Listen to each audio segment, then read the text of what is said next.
changing your life one story at a time. This is the Chicken Soup for the Soul podcast with Editor-in-Chief Amy Newmark.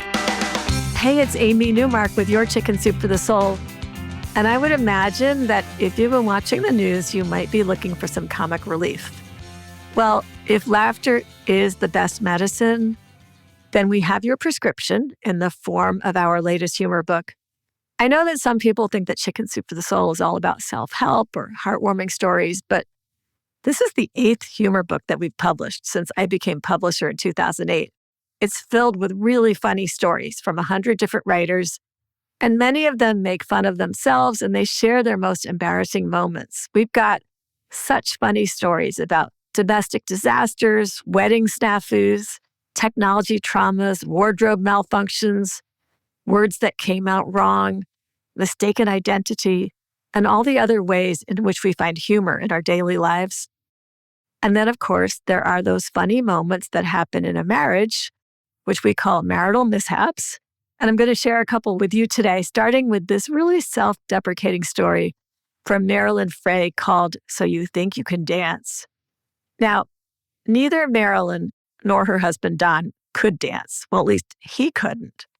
So Marilyn convinced Don to take dance lessons with her because she wanted them to be able to waltz together as a couple. Don really didn't want to do it, but it was only for 6 weeks, so eventually he gave in. And Marilyn says, as a child, I had resisted my parents' encouragement to learn how to waltz. I hadn't let my father teach me either. At our wedding, Don and I awkwardly stumbled through the first dance, clinging to each other and hoping to make our attempts at dance seemed effortless. Now I imagined us locked in each other's arms, fluidly dancing across the floor as if floating on a cloud. Well, when they got to the church hall for their first lesson, it wasn't quite as glamorous as Marilyn had imagined. So the male instructor was this really large man with his belly hanging over his belt and sweat running down his face. And his female partner was a mess too. She was so skinny that she looked sick. She had this messy dyed hair and so many wrinkles it looked like she had been smoking packs of cigarettes every day. So the instructors did not convey the glamour and grace that Marilyn hoped to emulate. And their first lesson didn't go very well either. Marilyn and Don seemed like rank beginners compared to the other 5 couples, and it was a small town, so they actually knew the other couples. The second lesson the following week didn't go well either. Marilyn thought that Don just wasn't getting it, and that caused her to try to lead by accident, which led to the male instructor explaining that she had to let Don lead or the dance steps wouldn't work. The 2 instructors came over and they worked with Marilyn and Don like they were the worst students in the class, which they were. Week 3 came along, and at the 3rd class, they weren't getting any better. Marilyn stepped out for a moment to get some water, and when she came back in, she saw the 2 instructors having an intense conversation with Don. And as she approached them, she overheard one of them say, "Your wife has no sense of rhythm. Worse yet, she refuses to follow your lead. We do not see any point in the 2 of you continuing the classes. It would be a waste of time." And then they told Don that he had to break the news to Marilyn, and also that they were just going to give them back the money they had paid for the 6-week program. Marilyn was so angry. She stormed outside with Don following and trying desperately not to laugh. And that was it. No more dance lessons ever for that couple.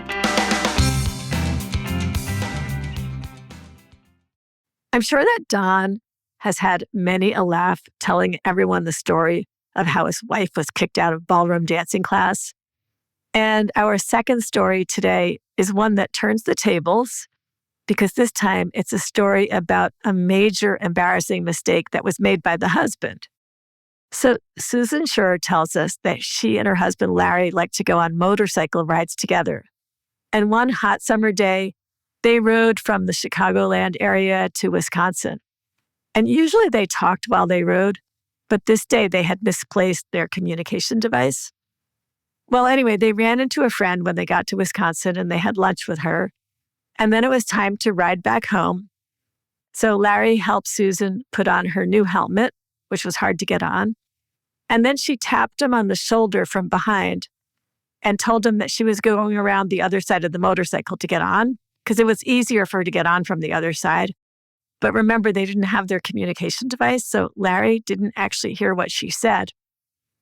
He interpreted her tap on his shoulder as her saying, "I'm on the bike behind you and all set to go." So he didn't notice that she wasn't sitting behind him on the motorcycle. He finally realized it when he got home. She had called out to him when he took off without her, but he hadn't heard her. So she didn't even have her cell phone because her phone and her wallet were already strapped to the motorcycle before Larry took off. So she started walking home, sweating, and frequently using the cell phones of kind strangers to try to reach Larry.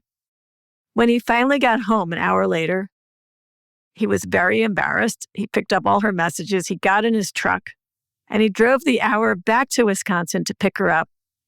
She says, by nightfall, I was sitting in his truck and not on the back of his motorcycle. It was just another Life with Larry day. I'm Amy Newmark. Thanks for listening today. If you want to share your own stories with our readers, just go ahead and visit chickensoup.com and check out the Submit Your Stories section of our website. We're collecting hundreds of stories for several new books that will be published in 2025 and 2026. So that's hundreds of opportunities for you to become a published author with Chicken Soup for the Soul. We're looking for stories for next year's humor book, as well as stories for books about pets, Christmas, and miracles, among other topics.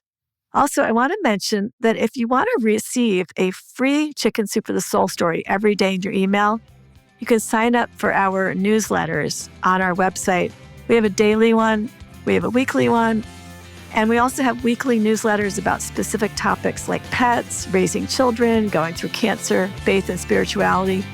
Please come back for our next episode. I'm going to feature 2 more stories about marital mishaps, also from this new humor book, Laughter's Always the Best Medicine.